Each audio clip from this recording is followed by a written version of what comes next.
It has certainly been some time since my last Samurai Clan history video, that being the history of the E clan. Unfortunately, with this year being one of such change for me, my schedule for videos has been pretty chaotic. That being said, I do feel the time is right to get back on track with another clan history video. Going all the way back to January 6th of this year, 2024, my last Patreon poll to decide the next clan history video has pretty clearly determined that the Imagawa will be the next clan I will cover. So, that is what we shall do here today, examine one of the most significant clans of the Sengoku period, but one which you will soon come to discover has an impressive history that far predates the period and even goes well beyond the tragedy that we all know would befall them.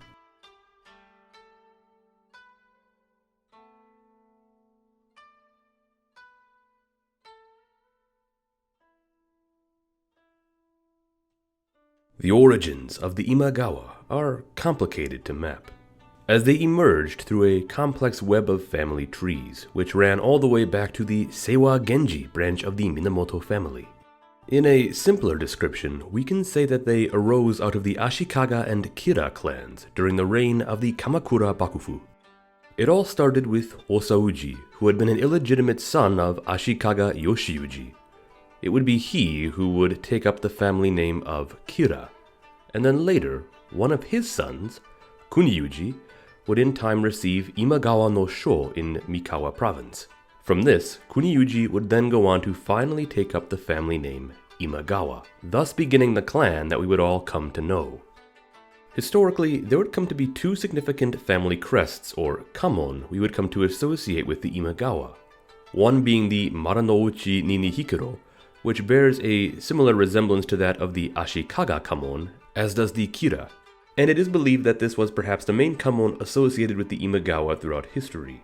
Yet the more iconic one we have come to know is not thought to have arisen until the famous Imagawa Yoshimoto. This is that of the Akatori kamon. It resembles that of a comb, but in actuality it is meant to depict a horse brush, or also perhaps a tool used to clean the teeth of combs. It's hard to say, but I personally believe the horse brush theory a little bit more. Regardless, it was this unique symbol which we have come to recognize the Imagawa by to this day.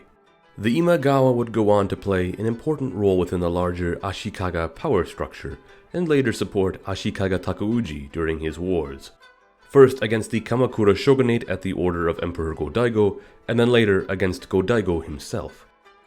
Upon victory and due to their valiant service, the Imagawa would receive the prominent title of Shugo, military land governor, over both Suruga province and Totomi province, thus beginning two branches of the Imagawa family within both locations. Yet, after the founding of the Ashikaga Shogunate or Muramachi Bakufu, we continue into the years of the Nanboku-cho, the age which pit Takeuji's legitimate northern imperial court in Kyoto against that of Go-Daigo's rebel southern court. Throughout the period, the Imagawa would continue to remain loyal to the northern court and hostile to the southern court and their allies. By 1392, the Nanboku-cho would come to an end, thanks in large part to the efforts of Shogun Ashikaga Yoshimitsu. One of the more prominent names to arise during this time was that of Imagawa Sarayo, known also as Ryoshun. Although he had come from Totomi, he would rise to become a significant figure in many larger political and military affairs in the West. He likely made the most name for himself during the Nanboku-cho Wars in Kyushu, being granted the powerful administrative position of Kyushu Tandai by the Ashikaga Shogunate. Yet his status caused friction with the mighty Ouchi of the West, and eventually, through a series of events, would be forced back east to settle again in the Tokai. For the most part, the following decades for the Imagawa were unremarkable, even during the eventual Onin War, to which the Imagawa were said to have sided with the eastern forces. Regardless, there appears to be no major Imagawa developments during this time, other than the further weakening of authority of the Bakufu, which gave way to many regional powers having more autonomy. The Imagawa eventually felt this increased freedom and would use it to consolidate their position. Yet first, they needed to sort out their own struggles. By this point, the major Imagawa leader to emerge was that of Imagawa Ujichika. However, his reign began very violently. His father, Yoshitada, had been killed in 1476, during a period of unrest in Totomi. Thus the clan fell into a bitter succession dispute. At this time, Ujichika was just a child. Thus his cousin, Oshika Norimitsu, who was backed by both the Ashina and Miura, stepped in to seize power. War engulfed the Imagawa lands, prompting even the powerful Uesugi to send in forces to intervene.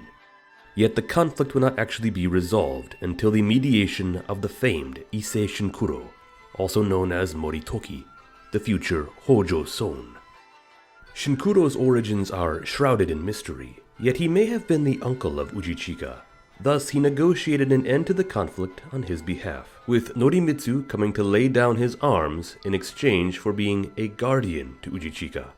Other recent theories believe that Shinkuro may have actually been serving a larger purpose from the Ashikaga Shogunate, and had been sent to the Imagawa lands by the government and aims to bring an end to the violence. Regardless, his involvement would pave the way for his own continued rise. By 1487, Norimitsu had not lived up to his end of the deal, and tried once again to seize power from the now teenage Ujichika. This prompted Shinkuro to return once again. He organized an army of loyalists, and together attacked Norimitsu in Suruga, destroying his forces and slaying him.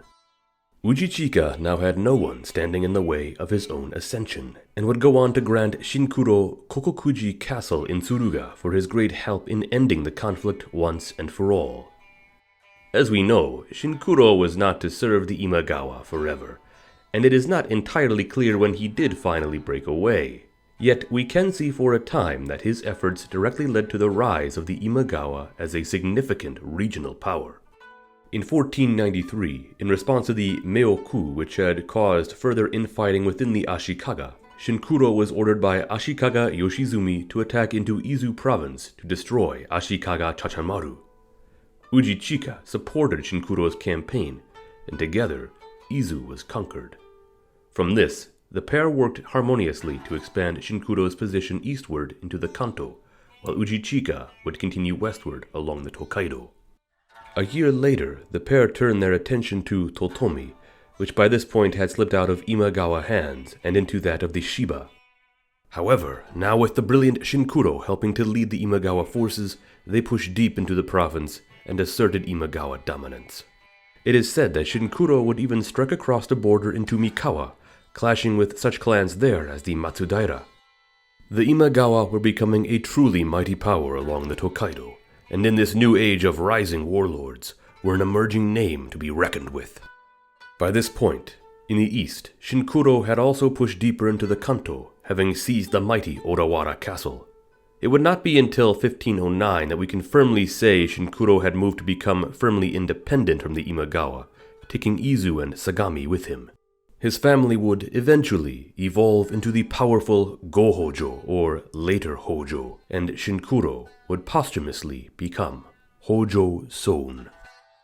As for Imagawa Ujichika, he had come into adulthood as a powerful leader in his own right, conducting significant land surveys and gaining recognition from the government, reacquiring the role of Shugo for Totomi. From here, he continued to contend with his neighboring lords, coming to battle repeatedly against the Takeda of Kai, led by Takeda Nobutora, father of the famed Shingen. By 1508, Ujichika had married Jukei-ni, who was of the Nakamikado family of prominent aristocrats. Thus, this marriage was one which strengthened Imagawa ties with the imperial court. It is believed that this might have been where Kyoto culture began to take root in the Imagawa capital of Sunpu. Ujichika would end up having a number of children, yet his two most notable sons, whom he had specifically with Jukei-ni and not with another concubine, were that of Ryomaru and Hogikumaru. Ryomaru would in time take up the name of Imagawa Ujiteru and would inherit the clan upon Ujichika's death in 1526. With the succession of Ujiteru, his younger brother Hogikumaru would be sent off to Zentokuji Temple, where he was to take up a religious life. From here, Hogikumaru adopted the Buddhist name of Sengaku Shoho, or at times called Baigaku Shoho. His tutor would be that of a retainer of the Imagawa, a monk by the name of Taigen Seisai. Around the age of 17, Sengaku Shoho had settled well into his monastic life. Yet, all was not to last like this forever. His brother, Ujiteru, head of the Imagawa, tragically died early in 1536, leaving the clan leaderless. Being that Sengaku Shoho was the next-in-line legitimate son of Ujichika, he was quickly seen as the proper successor. Yet he would come to be challenged by one of his illegitimate older half-brothers, that of Genko Itan, who too had been living as a monk. This marked the beginning of the Hanakura no Ran, as factions formed and violence erupted across the Imagawa lands once more over who was to claim control. Itan's faction attempted to make a spearhead towards Shoho's stronghold in Suruga, yet when the attack failed, Shoho was able to take up the offensive, chasing Itan all the way back to Hanakura Castle. Shoho, being the legitimate heir, was bolstered by the support of his influential mother, Jukei-ni, and aided by the brilliance of his old tutor, Seisai, who was known to be strategically gifted. Additionally, the Hojo had begun to back Shoho as well. All of this meant doom for Itan, as soon enough Hanakura Castle fell, and he was forced to commit seppuku. Sengaku Shoho had won and secured leadership over the Imagawa. Soon enough, he would come to be known by a new name, one fit for his position. Soon, he would become well known throughout the land as Imagawa Yoshimoto. Yoshimoto would go down in history as the greatest of the Imagawa leaders, and truly one of the most significant daimyo of the Sengoku Jidai. By this point, the Imagawa had few friends and many enemies. For years, there had been continued partnership which still remained between the Imagawa and Hojo, but even that was not to last. The Takeda of Kai had been a constant thorn in the Imagawa's side, having become their main rival in the region. Yet, Yoshimoto was about to make a considerable diplomatic gamble. In 1537, he married the daughter of Takeda Nobutora, securing a lasting alliance between their clans. This, however, came at the expense of their friendship with the Hojo, as following the announcement of this faction, the Hojo daimyo Ujitsuna attacked into Suruga and claimed a swath of territory in retaliation. Regardless, a strong bond with the Takeda was still worth more than what had turned into a loose friendship with the Hojo. Back in the west, however, a developing situation would divert most of Yoshimoto's attention. Mikawa, which was home to the minor power of the Matsudaira family, had come under increasing pressure from the Oda of Owari. Around 1540, Oda Nobuhide had begun an invasion of Mikawa, prompting Yoshimoto to respond with the aim of challenging his dominance over the province. The head of the family, Matsudaira Hirotara, was apparently more threatened by the Oda than he was by the Imagawa. Thus he quickly sought to align himself with Yoshimoto to save his position. Their relationship would be cemented with the sending of Hirotara's young son as a political hostage to Sunpu. This boy was named Takichiro, who, as we know, would one day in the far future eventually come to be known as none other than Tokugawa Ieyasu. Yet while Takichiro was en route to Yoshimoto, he would instead be sent to the Oda when his escort Tora Yasumitsu betrayed the Imagawa due to past grievances. The Oda and the Imagawa were now becoming bitter new rivals, and would come to clash in a series of battles fought at Azukizaka throughout the 1540s, with the Imagawa initially losing in 1542, but then later claiming victory in 1548. Eventually, in 1549, Matsudaira Hirotara would pass away, allowing Yoshimoto to swoop in and seize Mikawa completely, as well as acquiring new hostages of his own for which he was able to exchange with the Oda to at last retrieve Takichiro for himself. Now, Yoshimoto not only held Mikawa, but also held the province's legitimate Matsudaira lord within his grasp. Back in the east, the situation had also progressed. Hostilities remained with the Hojo for a time, yet eventually, with the Hojo at war with both the Imagawa and Uesugi, decided to finally come to terms with Yoshimoto in exchange for the land in Suruga which they had previously claimed. The stage was becoming set for the creation of what would become the greatest alliance of the Sengoku period.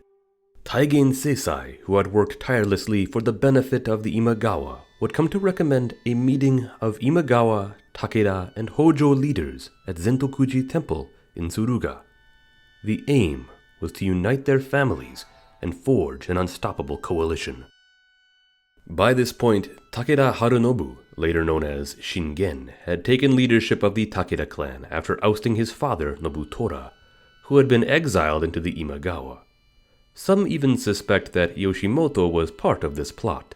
Yet the alliance which had previously existed between the Imagawa and Takeda still remained, as it was Harunobu's older sister to whom Yoshimoto was married. Still, further family ties could be established to form a web between the clans, to bind them and strengthen them. Thus, in 1554, it is said that Imagawa Yoshimoto, Takeda Harunobu, and Hojo Ieyasu all met to discuss the forging of this new alliance. Apart from the bond which already existed between the Imagawa and Takeda, Yoshimoto arranged to have his son Ujizane marry Hojo Ieyasu's daughter. In addition, one of Yoshimoto's daughters was to be wed to Harunobu's son Yoshinobu, while Harunobu's daughter was to be wed to Ujiyasu's son Ujimasa. Once the ink was dry, the Koso-sun Sangoku Dome was born, the tripartite alliance of Kai, Sagami, and Suruga. Now, not only would each clan back one another, but each clan was also safe to continue outward expansion without threat from behind. Sadly, the remainder of the 1550s would not bode well for Yoshimoto, as a year later in 1555, Taigen Seisai passed away, along with other prominent Imagawa figures in the years to come. Still, the Imagawa were far from incapable. Many prominent warriors and leaders still backed Yoshimoto, including that of Matsudaira Motoyasu, the future Tokugawa Ieyasu who had recently come of age. Motoyasu, who had spent significant time under the Imagawa, had become a rising star within the clan, and soon enough he would be put to the test against the Oda.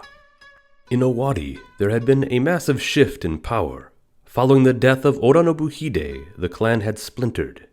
Yet by the late 1550s, his son, Oda Nobunaga, had emerged as the true leader of the family after eliminating his rivals. However, the threat of the Imagawa loomed high above him as Yoshimoto's dominance along the Tokaido was becoming absolute. And it is here we should probably take a step aside to briefly discuss Yoshimoto's own capabilities as a leader, being that he now lacked the brilliant Seisai at his back. Yoshimoto has over the years caught a tremendous amount of flack for being a foolish leader or military commander. Myself and other portrayals in popular media have made these claims, but a deeper analysis shows a more complex answer. In reality, Yoshimoto should still be judged as a capable enough leader and perhaps all-around warrior in his own right. During his life, he even earned the nickname of being the greatest archer in the Tokai. Certainly, the argument can be made that the Imagawa suffered with the passing of Seisai and others, but Yoshimoto was still competent at the head of the clan. Some of the inspiration for these stories might very well have arisen in popular depictions of Yoshimoto for having become heavily influenced by the culture of the capital. Indeed, it is said Sunpu had even been modeled as a miniature version of Kyoto. Yoshimoto's supposed interest in the grandeur of Kyoto and the court was a flame which may have been stoked due to visits he had made to the capital earlier in his life. This may also have rubbed off on Yoshimoto in terms of fostering greater skills as a politician, diplomat, and even mediator. This is also where we begin to perhaps trace the origins of the story regarding Yoshimoto wanting to march on the capital, to seize it and restore order across the country during this chaotic age.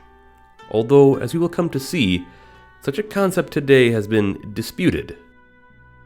By the year 1560, Yoshimoto's westward expansion would result into a new campaign, one which would go down in legend, ending with the Great Battle of Okehazama. Now, there has been a lot which has been said about this campaign and its result over the years. As I have mentioned, the popular romanticized story is that Yoshimoto's great ambition was to march west and eventually seize the capital. This is the same story you have heard in films, TV shows, websites, and video games. I've repeated it often enough on my own channel, and while Yoshimoto may have dreamt about this and held it as a long-term goal, the reason for his campaign in 1560 was not necessarily to begin a massive spearhead towards Kyoto. Rather, his actions in 1560 paint the picture of continued hostilities between two old rivals, a clash across the borders as both sides moved to secure forts and take up positions. What does appear to be clear is that Yoshimoto was trying to encroach deeper into Owari, and was potentially even sending in forces in response to Nobunaga's own attempts to recapture some of his own territory. In the summer of that year, Yoshimoto is estimated to have led perhaps some 25,000 men into Owari, with Motoyasu leading his own contingent to capture a series of forts, while Yoshimoto's own body made its general advance. At face value, the pressure upon the Oda was overwhelming, as Nobunaga lacked the manpower to contend with the Imagawa. That is, until Nobunaga made a last-ditch attempt to halt Yoshimoto by attacking the Imagawa at Okehazama. It is said that Nobunaga perhaps only led some 5,000 men against Yoshimoto's massive force. Now, this battle too, like the overall campaign, has also highly been exaggerated, with legends saying that it occurred during an intense storm and that the Imagawa were caught completely by surprise. In truth, although rain might have been a factor, the attack was not a surprise, and the Imagawa force was definitely able to form up against the Oda. Still, Nobunaga led a vicious charge, which unexpectedly broke through the Imagawa lines and smashed right into Yoshimoto's headquarters. Overwhelmed, Yoshimoto was slain, with his head and famous sword, Sozasamonji, being taken. Following his death, the brave Imagawa retainer Okabe Motonobu is said to have fought through the thick of the Oda forces to reclaim Yoshimoto's corpse. Yoshimoto's death sent shockwaves across the country, as his passing would reshape the balance of power in the east, while also propelling the status of Oda Nobunaga and paving the way for his continued rise. Many have come to blame incompetence on the part of Yoshimoto for such a disastrous defeat, yet, in truth, Nobunaga's victory was a miraculous stroke of ingenuity and perhaps even luck. In the aftermath of Yoshimoto's death, his son Ujizane was next in line for leadership. Yet history has not been kind to Ujizane as well, who has too been continually judged as a weak leader. In reality, once again, Ujizane inherited an impossible situation, and try as he might to regain any semblance of stability, things were just far too gone. Yoshimoto's death, along with the death of many other top Imagawa commanders, had shattered the Imagawa from within as well as from the outside. Many who had been loyal began to question their loyalties, and others even fully broke free, such as Matsudaira Motoyasu, who took the opportunity to reassert himself in his homeland of Mikawa. Surrounding powers began to smell blood in the water, as Takeda Shingen, despite the tripartite alliance, began to plan an invasion of Suruga, taking advantage of the Imagawa instability. It is said that his son, Takeda Yoshinobu, opposed this course, being that he had been wed to Yoshimoto's daughter. However, Yoshinobu was later imprisoned for treason and made to commit seppuku. In 1568, the Takeda invasion of Suruga was to commence. Yet this was also done in conjunction with Tokugawa Ieyasu, formerly Matsudaira Motoyasu, whose own forces were to seize Totomi. With this dual effort, the Imagawa were to be wiped off of the map. This power move, however, would be opposed by other clans in the region, namely the Hojo and Uesugi, who pledged to back the Imagawa. Yet their support would ultimately not matter, as the Tokugawa and Takeda quickly pushed in. Suruga was almost immediately overwhelmed, as Hojo forces arrived too late to stop the Takeda. Ujizane fled into Totomi to Kakegawa Castle, yet he was soon set upon by the Tokugawa who besieged him. It was then, however, that the Takeda are believed to have begun threatening positions in Totomi as well, violating any agreement that Shingen had had with Ieyasu. Thus, Ujizane and Ieyasu were able to come to an agreement in the face of continued Takeda hostility. Ujizane was to surrender Kakegawa Castle to Ieyasu with the hope that, should either the Tokugawa or Hojo push the Takeda out of Suruga, he would once again be installed as the province's lord. As we know, that never came to pass. Ujizane initially went to spend time with the Hojo, and tried to make concerted efforts with Imagawa loyalists to retake Suruga. Yet when the Hojo eventually ended their hostilities with the Takeda, Ujizane left them to join the company of the Tokugawa. Ujizane would work under Ieyasu, and even was said to have had audiences with Oda Nobunaga. Some stories even say he was present at the Battle of Nagashino, being able to witness the utter destruction of the Takeda who had betrayed him years prior. Later in life, he would go on to settle in Kyoto and become a monk. After the birth of the Tokugawa Shogunate, or Edo Bakufu, the Imagawa were brought under the arm of the Tokugawa as being Bakufu Koke, a privileged family under the Shogunate. From here, Ujizane and his offspring retained prominent positions throughout the entirety of the Edo period. Yet, interestingly enough, a stipulation was apparently applied, one which stated that only the family head may inherit the Imagawa name, and that any other members of the family must use the surname Shinagawa. Many generations later, Imagawa Norinobu would become a senior official within the government during the Bakumatsu. When the Boshin War broke out in 1868, Norinobu supposedly tried and failed to negotiate a surrender of Edo to the new imperial forces. Yet, as we know, Katsukaishu would later succeed in this endeavor. Following the end of the Edo period and the start of the Meiji era, the Imagawa appeared as though they were going to live on into the age of Imperial Japan. Yet, sadly, when Norinobu's heir, Yoshihito, died early in 1872, the Imagawa were left without a future. Norinobu died a little over a decade later in 1887, officially ending the family line of the Imagawa. The story of the Imagawa clan is quite fascinating.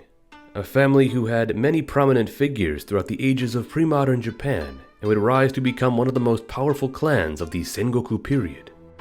They are directly intertwined with the great history of Japan, yet their sad downfall is perhaps what they are best known for, as well as being stepping stones for other prominent figures like Hojo Son and Oda Nobunaga.